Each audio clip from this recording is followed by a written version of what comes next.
Okay, so now we've got a part 2 answer. Topic is technology.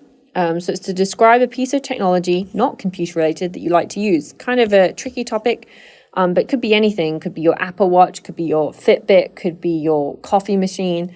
We'll see what this candidate talks about. You should say what is the technology, when it was invented, what it is used for, and explain how you feel about it. I think that's a bit of a funny thing to ask you to talk about because it's technology. So how do you feel about this piece of technology? I don't know. But let's see what this candidate has to say. Okay, I would like to talk about a technology that I want to use. The technology is hairdresser, and it is invented, I'm not sure, but 4 or 5 years ago. It is a machine for cleaning clothes. It is similar to the washing machine, but the different thing is it does not require water. The machine makes clothes clearly by using air. This machine have function to remove fine dust or smells, or have iron function and steam iron functions. If people using laundry machine, there are a lot of things. First, we have to assemble the garment to clean machine and dry the. After the laundry machine process, we have to dry clothes and iron the clothes. It makes a lot of housework, but this hairdresser have very simple. Just putting clothes, just like putting our clothes in the closet. Just put our clothes and hang inside the machine, and then the machine makes clothes more clean. There are no needs dry process or ironing process because the machine already have that functions. And I heard that too much washing clothes makes clothes more damaged. So it is good way to avoid damaging clothes a lot. Okay, so that was an interesting answer. I've never heard of the technology she talked about. So I've never heard of an hairdresser, but okay. In terms of fluency, the first thing I'm going to say, and I'm sure you picked up on it too, is that she hesitates a lot in her answer, and she's not confident speaking. So there was a lot of pauses and hesitations. One thing I quite liked in her answer, though, was that she did self-correction. Now, too much self-correction is a bad thing. And obviously, in the ideal situation, you would not be correcting yourself because you wouldn't be making mistakes. But it's actually a very good skill to have that when you speak, you know that you said it wrong and then you say it correctly the second time. Okay, so being able to correct yourself while speaking is actually sort of a difficult skill to have. And I appreciated that she was very good at catching herself when she made a mistake and fixing it again. So, of course, ideally, you shouldn't make mistakes, but I thought it was a promising start and a good sign that she was able to do that. Pronunciation, I thought was good. Not a lot of problems there. There was just a couple of times I would ask her to practice the word clothes, because a couple of times she did that pronunciation of clothes, which sometimes people do, but English is not a fun language, and when we write it like this, we have to say clothes. Okay, I'm almost doing a z sound at the end, clothes. So when I do that, my teeth are together and I'm making that z sound, clothes. Also in terms of machine, there's a couple of times that she sounded unsure how to say machine. So she said it in this very careful way, machine, but I would just have her become more confident saying this word, machine. Okay, so even though it's got a ch sound, machine, it's not, it's mash. So you've got this sh sound instead. Just because English, I think. Okay, machine. Vocabulary, she was kind of a little bit repetitive in terms of machine, cleaning, clothes, put it inside the machine cleans your clothes, it makes the clothes cleaner than before. So she was a little bit repetitive in using those words over and over again. But I thought it was sort of adequate for what she wanted to do, but there were chances for her to use more advanced vocabulary. So you could say it cleans the clothes in a magical way. Or something like, it's so simple to use, even my grandma could use it. Okay, so this is like one of those idiomatic expressions that they like you to use in IELTS. So often something we'll say in English is, it's so easy, even my grandma could do it. Or so easy, even a baby could do it. So it's either your grandma or a baby. So sometimes when I'm watching a football game with my friends, we say something like, oh, my grandma could have scored that, or my grandma could have put the ball in. Something like that. So this could have been a good phrase for her to use in terms of grammar. Let me change my color. There was a couple of issues when she said it's similar to the washing machine, which should have been similar to a washing machine, because you're comparing it to all washing machines, not a specific one. So that was a mistake. She had a couple of issues with her articles. One time she said it makes clothes clearly using air, which should have been it makes clothes clean using air.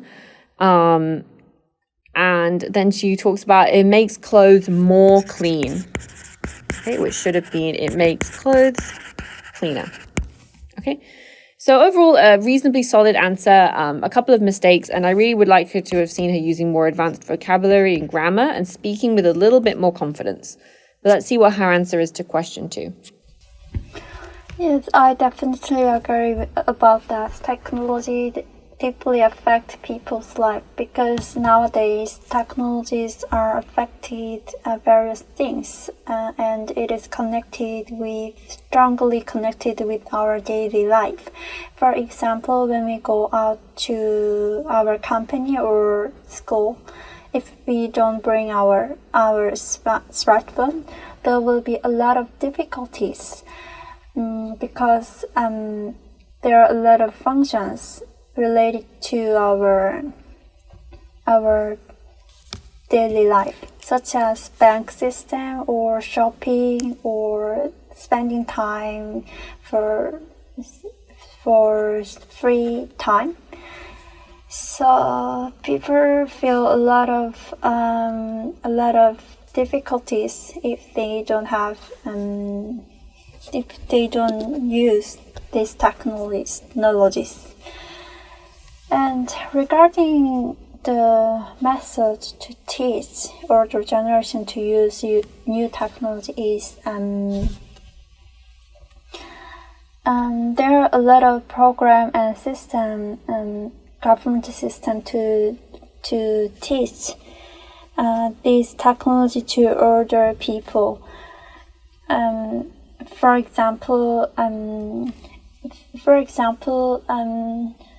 the program that teach how to edit the video, it can be used by remote educational system, and there will be also subsidized system, so older generation can learn the program without paying money, and they also can learn the money that learning in their own home. So it is very convenient and accessible to older generations.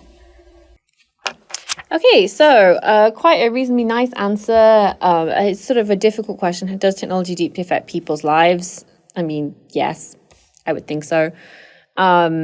So she gives quite a good answer. The same issue with kind of the fluency as before. There's a lot of sort of pausing and there's a lot of hesitation. So this is something you can practice. It's about speaking spontaneously.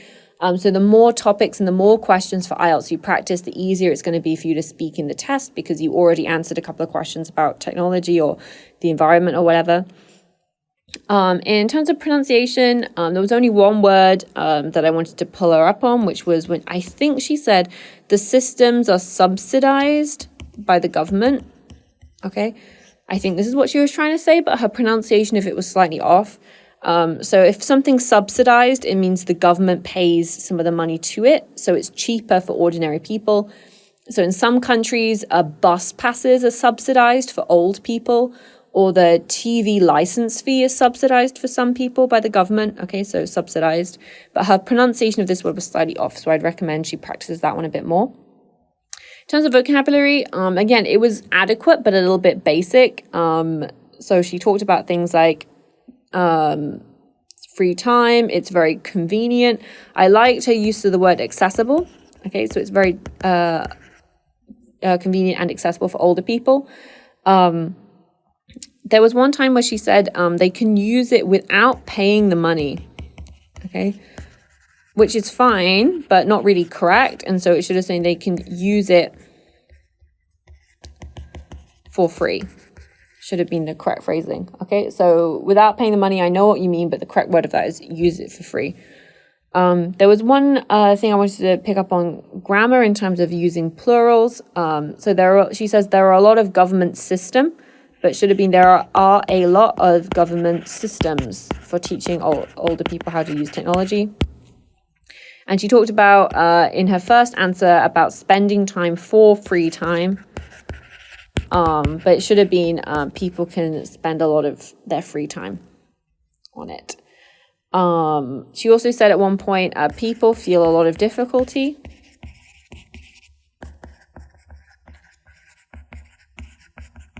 Which should have been,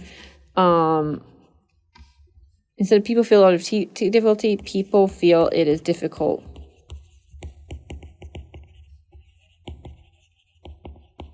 Okay, we would never say feel a lot of difficulty. Okay, people feel it is difficult. Yeah, so let's take a look. So overall, in terms of pronunciation, I thought it was fine. I'd probably give a 5.5 for pronunciation and just have her try and work on these kind of like intonation features. So a bit more emphasis, showing surprise. There are a lot of government systems to help older people use technology. Can you hear how my voice went up? There are a lot. Okay, so my voice pitch goes higher. Okay, so showing stuff like that I would have liked to have seen. In terms of vocabulary, again, I would give a 5.5. I think solid but simple. Okay, so she needs to work on improving the complexity of her vocabulary and using these kind of idiomatic phrases. It's so easy, even a baby could do it, something like that. In terms of grammatical range, it was understandable, a couple of basic mistakes where I would want to give a 5.0 because in terms of range, she didn't really show me enough range in terms of tenses. So she could have said something, you know, technology has been changing the way we live our lives for many years now. Or there are a lot of government systems to help older people learn how to use technology. And if you live in Seoul, you can access these at a public library. So, you know, using some kind of hypotheticals and things like that. Fluency and coherence, I put it like at a 5.0. Her answers made sense and linked to the questions, but she was a little bit hesitant and paused a lot during it. So I think coming out at an overall 5.5, maybe I could see an argument for taking it down to a 5.0. But overall, I think there's a lot of chances to improve here, one of which is definitely in terms of using more advanced grammar, and the other one definitely in terms of using more advanced vocabulary, but overall a reasonably good start.